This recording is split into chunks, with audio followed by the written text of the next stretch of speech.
Welcome back to another episode of What Are You Made Of with your boy, the unstoppable Mike C-Roc. Yes, I said I'm unstoppable, and so are you. Go get the Rocket Fuel book, Convert Setbacks, Become Unstoppable. That is at mikecroc.com/book, or you can go get it on Amazon. It's up to you wherever you go, but go get that book and read about how I became unstoppable and how you can as well. Today, we have the love doctor, Anil Gupta. He overcame suicide in 2008 and has since then formulated the happiness formula. He has spoken on Fox News, Harvard, Sky TV, TEDx, written a bestseller book, Immediate Happiness, and founded the Happiness Score. And by the way, he's also appearing on the What Are You Made Of podcast, as you see right now. So this is a big deal for him and for me, where we work on content and creating. And I'm just so excited to be a part of the groups with him because he's such a wonderful spirit. And wait till you get to hear his story. So Anil, welcome to the show. Thank you for having me on your show. Very excited to share content and create massive shifts in people's mindset today. Yeah, so we always start the show with the same question, and that's why it's called What Are You Made Of? So, doctor, what are you made of? I'm made of integrity. It's everything. What you say, what you do, being your word.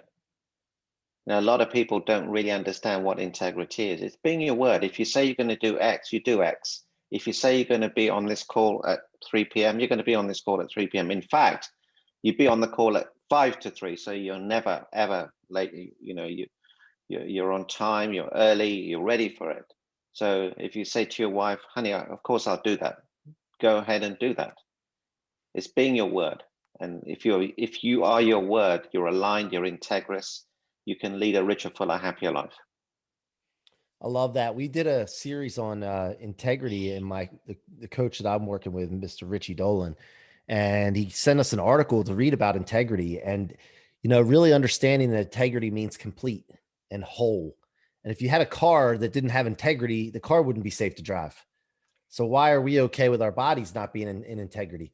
So does this, and this is what I think, it starts every day, every morning. Doesn't your integrity have to start every morning the next day when you wake up? You got to start again and make sure you're in integrity, right? No, not at all. No, it doesn't stop. It doesn't start. It doesn't stop. You have to be integrous while you're sleeping. And what do I mean by that? By your thought processes.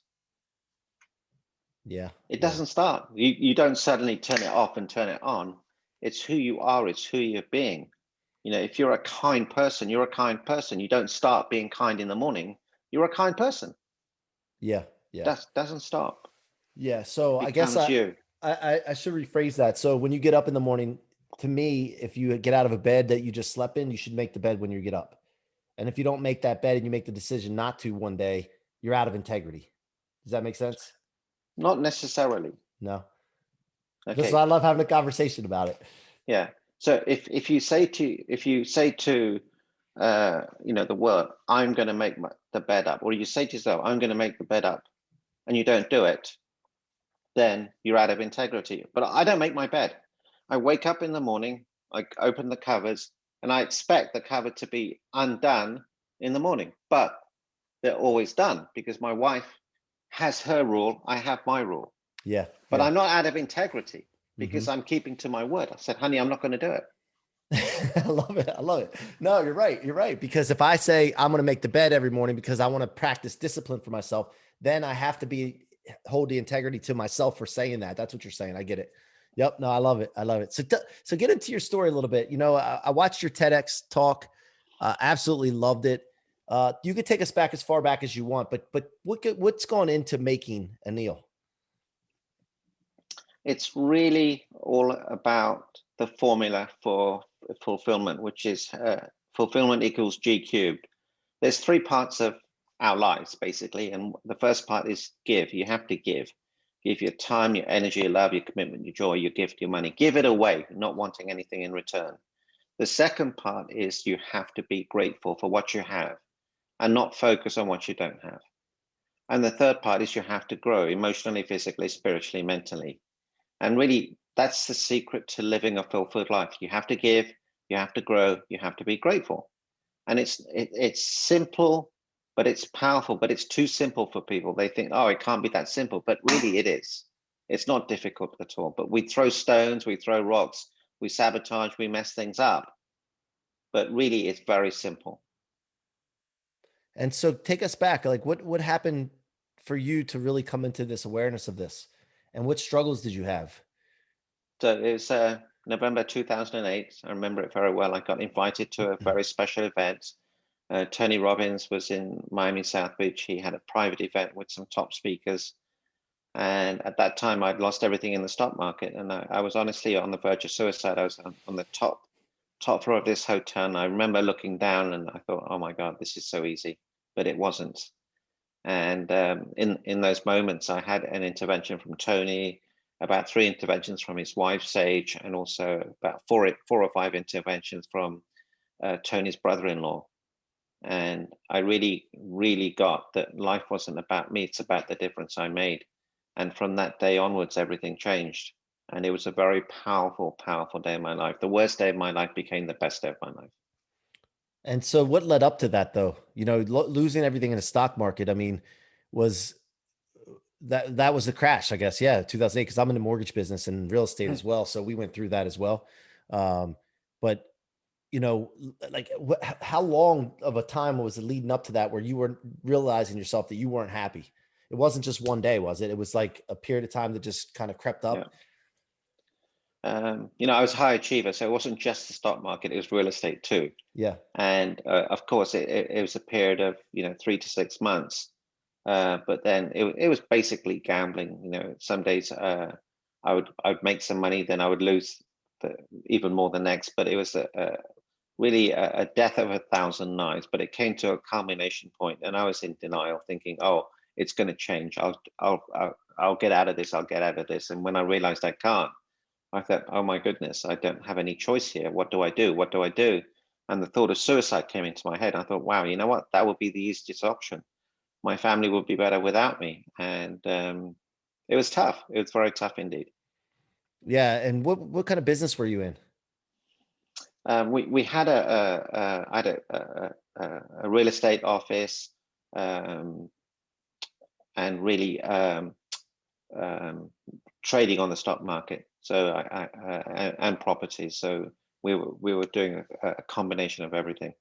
Gotcha. Okay. And then so from there, when you made that decision that day not to do it and to turn your life around, take us through the process of how you got back on track and how resiliency is a word that a lot of people use, but to me, that's not strong enough because I never want to get back to the original place. Obviously, the original place is better than where the setback is, but I want to blast through it.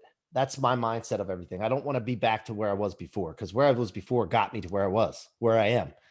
Yeah. So can you take us through the steps that you took to really understand that life is more to that than just money and how you rebounded and now how you're trying to impact people? Yeah. So there's no trying here. We just did it. I'm not trying to impact people. Yeah. I didn't try to rebound. I did. And you said a very, very important thing. People say, "Oh, I want to get back to normal." No, you never want to get back to normal. You want to get to abnormal. You want to create something so magnificent. And one sentence changed my life, and it was this: be so amazing you cannot be ignored. And if you are ignored, it doesn't matter because how you show up will be this magnificent soul. So on that day, I changed my identity from money to love. And in the next few weeks and months, I became a billionaire. And I tell you, I'll share this with the world. And you too can do this. Stop using the US dollar as your currency. Change your currency to love, peace, joy, giving, being present, loving, caring, joyful. You will become a billionaire, maybe a trillionaire. I'm working on being a quadrillionaire and a trillionaire. I love it. It really is simple. I was too attached to the US dollar. And I remember having to tell my wife, "Honey, look, I've got some really bad news." She said, "What is it?" I said, "Look, I've lost everything on the stock market, real estate. We're going to lose the house, the cars, the college funds, everything." And, peculiarly, and I was a little bit annoyed at the time, to say the least, she smiled at me. I thought, is she laughing at me? What the hell's wrong with you? She said, "No, honey, I knew something was wrong. I thought it was something serious." I said, "Honey, there's nothing more serious than this." She said, "You don't get it. I thought you were dying. I thought you had cancer. I don't care about the money. I've never asked you for money. And I was so confused. And I thought, holy moly. And she said, you made one big mistake. I thought, I knew this was going to come. I knew that she was going to hold this against me. I said, honey, you haven't lost everything. You still have me. Ooh. We still have the kids. We'll sleep in the street if we have to. I don't care. And that was the pivotal point. And I was able to let go of beating myself up and realizing what's really important in life. It's not the stuff. It's not the stuff. It's who you're being, how you're showing up, the relationships and the health. That's it. Richard Branson told me 2 most important things in life, relationships and health. There is nothing more important, nothing.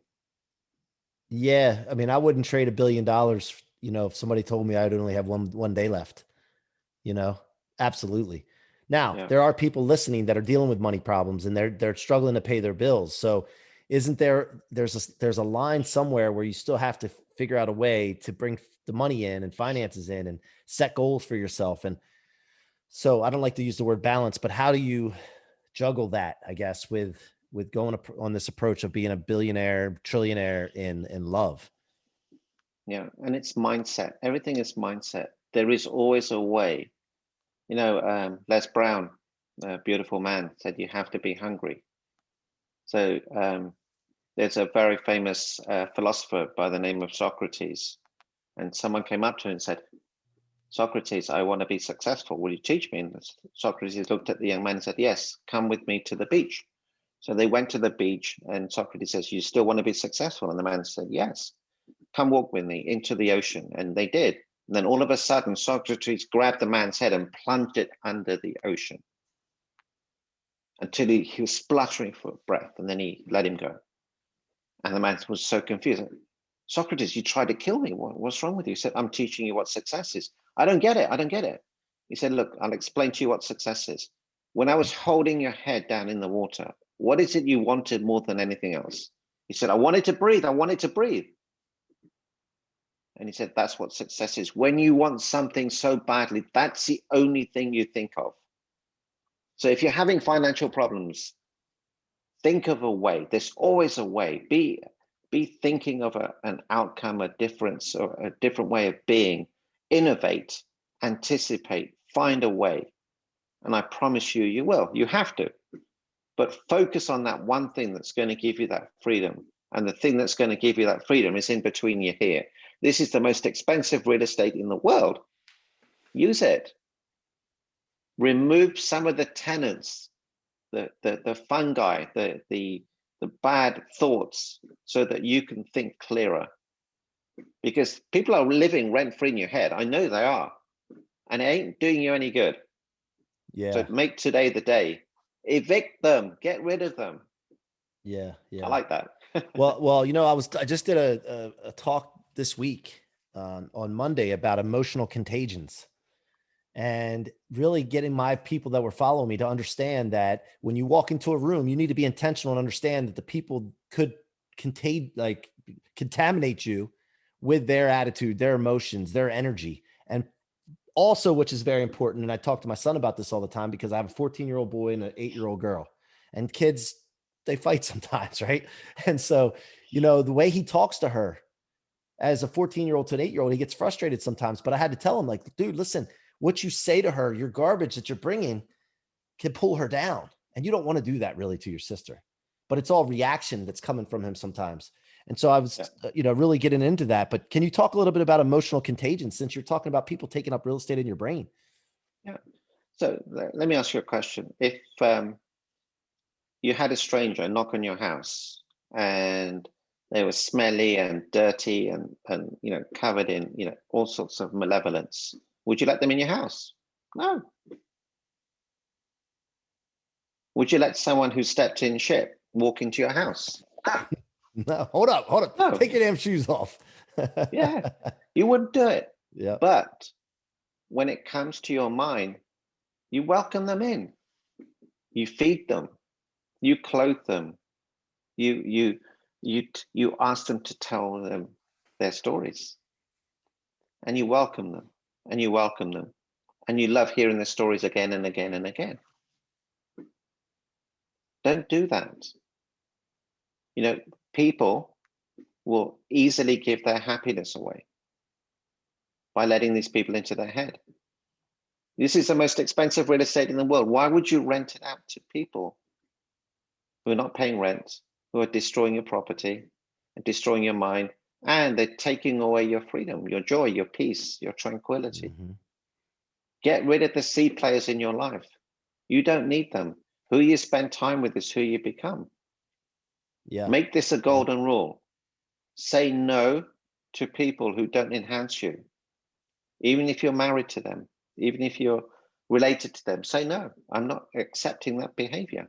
You can continue being the way you're being, but not in my head. Let them go, forgive them, move on.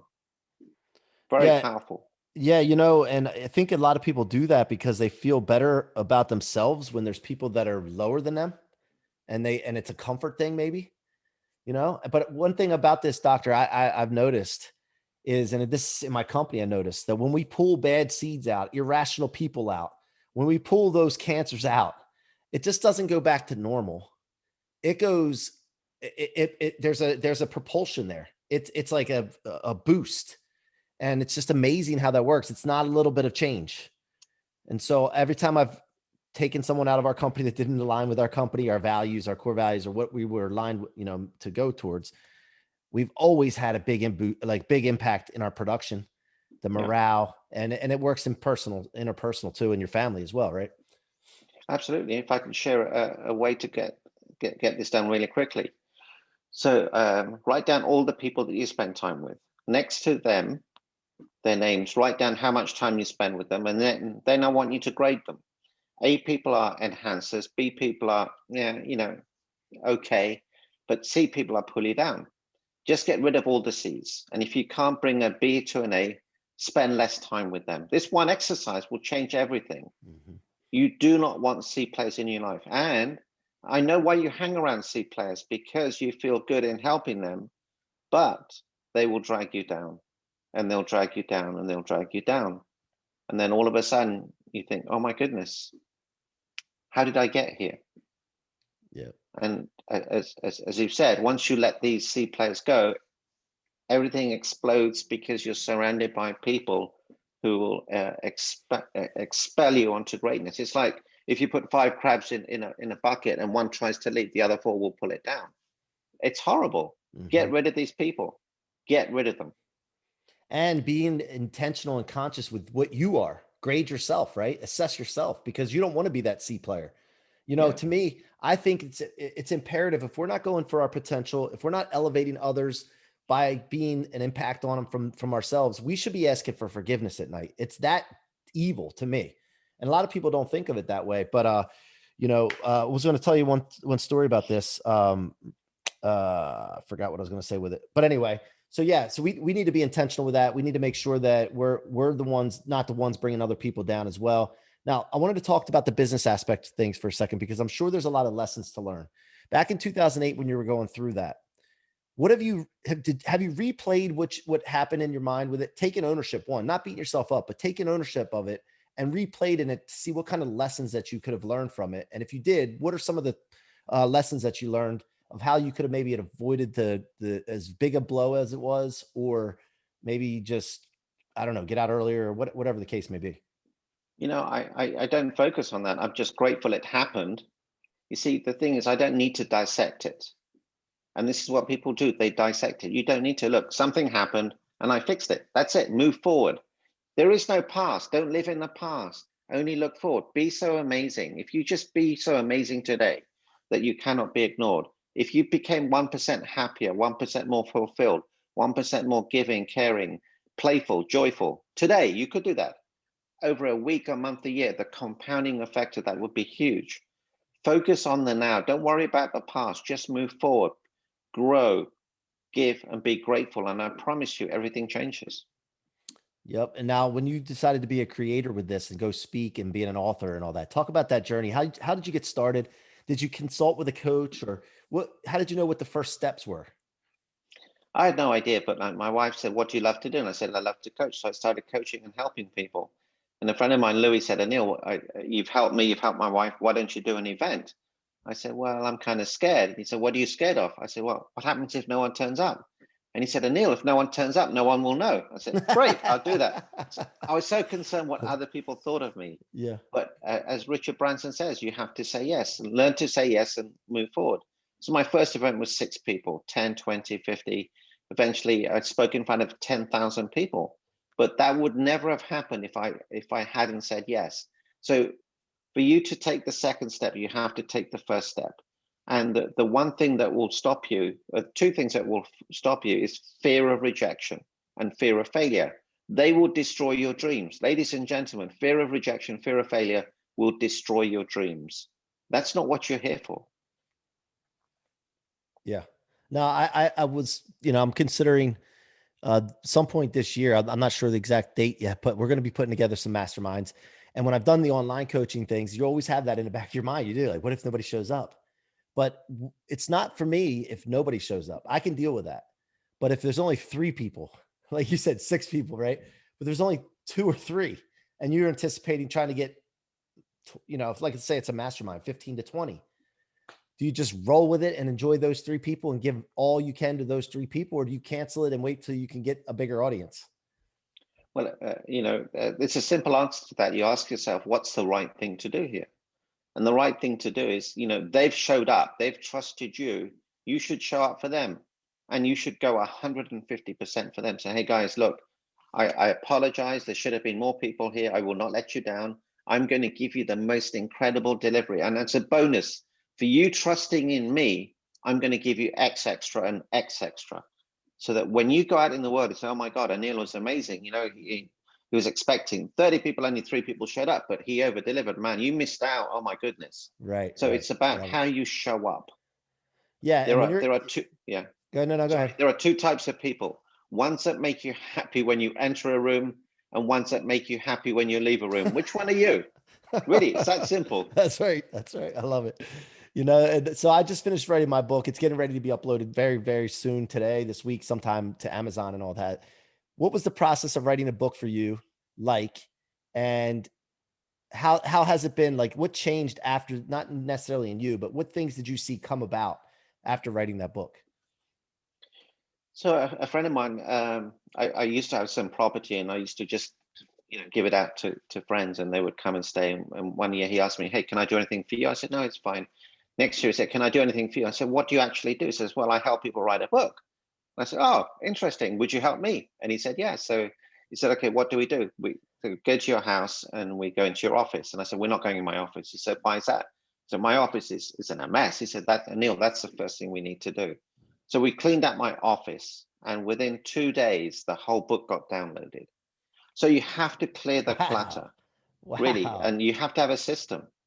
And it was such an easy process. But the actual book lay on my desk for a year.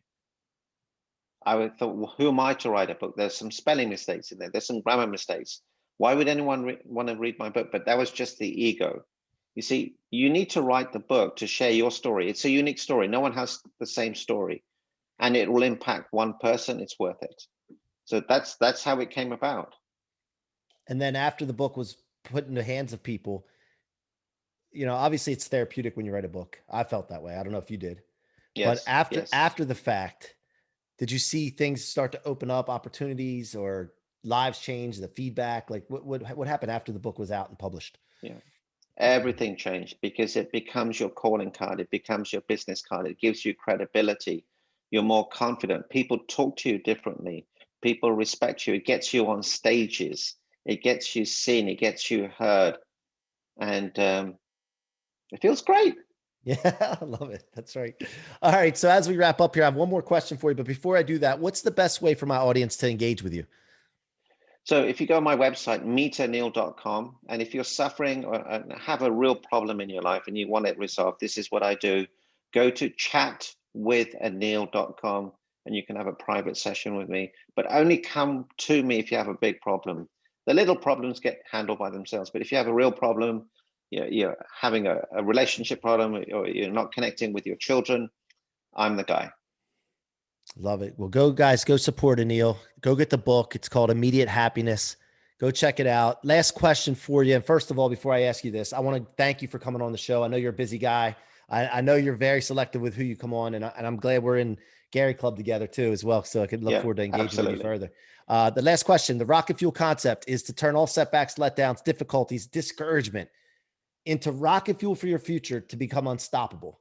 Taking everything that would normally stop or slow you down, and you remove all that stuff, and there's nothing in your way anymore. What does that concept meant to you in your life and going forward? So I'll tell you my rocket fuel moment is when my wife looked at me. She said, honey, I don't care about the money. I just want to be with you and with the kids. That to me was rocket fuel, because if I've got that support, I can fly. I'm a rocket. I'm unstoppable. I'm invincible. When you have someone like that behind you, supporting you, ladies and gentlemen, you don't need anything else apart from a parachute to stop you going too fast. I love it. Yeah, that's right, man. I'll tell you that when you just said that and you share that with what your wife said, I can almost feel like a release of pressure myself. You know, that really hits Yeah, home. And my wife's the same way. Like I've been married almost 18 years. I'm so blessed and thankful, grateful for the wife that I have. And you know, the same way. Now, however, I do want to provide her the best life possible. So there is the other side of it for me. I probably put pressure on myself to make sure that I'm, you know, but and you know, also nowadays you get the Amazon boxes delivered to your house, and I feel like I'm in a race with the Amazon delivery man. So, so anyway, Doc, thank you so funny. much for coming on the show, and No, I thank you, look thank forward you, thank you. to engaging with you further in the future. Okay. Fantastic. Thank you. You guys have been listening to the What Are You Made Of podcast with your boy, the unstoppable Mike C-Roc, and the unstoppable Dr. Anil Gupta in the house. Thank you for listening. Go subscribe on your favorite podcast platform. If you like to watch these, because back in the day, I used to listen to Howard Stern and I listened to his voice and I always wondered what he looked like. If you want to watch these and see our handsome faces, go to YouTube at Mike C-Roc Ciorrocco, subscribe, and then watch these on video. Until next time, be unstoppable.